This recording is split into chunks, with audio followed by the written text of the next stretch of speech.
Смотрите, какая метель. Потом и 31 марта. Пожалуйста. Офигеть. Прям буквально за полсекунды.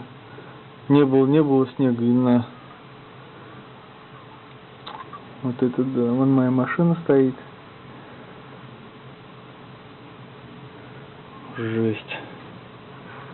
Офигеть просто. Смотрите на деревья как. Я не знаю, слышны вам звуки с улицы, там походу, там то ли воротами где-то стучит, как будто железо откуда-то слетает. Офигеть. Как все быстро меняется в погоде.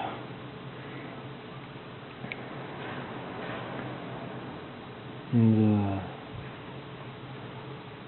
Ну, я думаю, это сейчас и скоро закончится.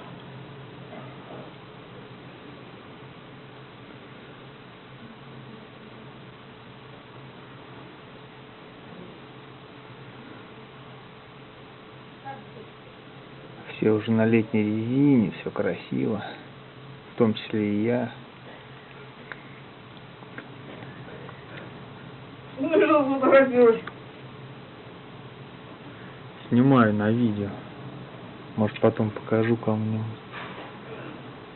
Какая весна. Слушай, ну метель сильная, конечно. Еще резко так началась. Вообще дома даже напротив пропали.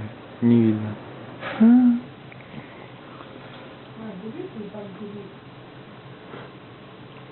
Вот здесь напротив дом. Вот там тоже дом.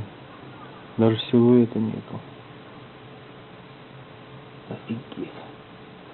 Не завидуй тем, кто оказался сейчас на дороге где-нибудь, гуляющим с собакой или катающимся на велосипеде.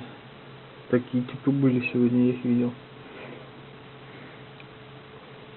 Да.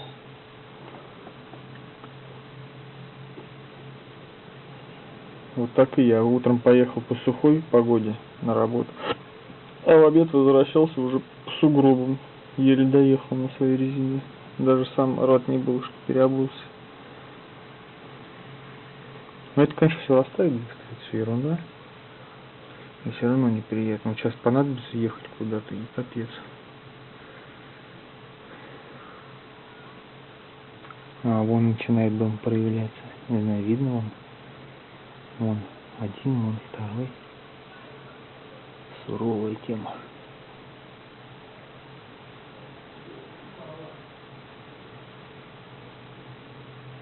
Машинки едут.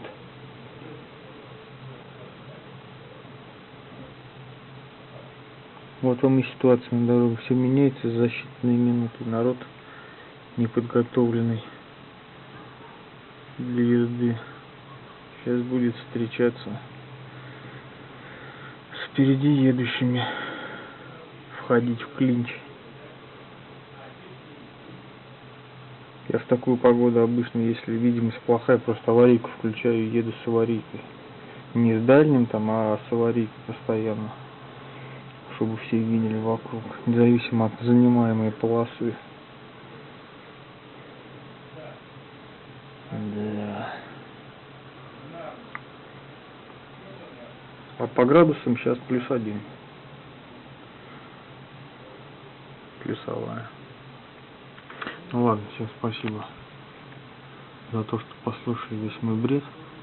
Я думаю, сейчас пока ситуация не поменялась. Вон, кстати, дом лучше уже проявился напротив. Вот он. 2 дома. Ну, сильный снег, конечно. Все, всем пока.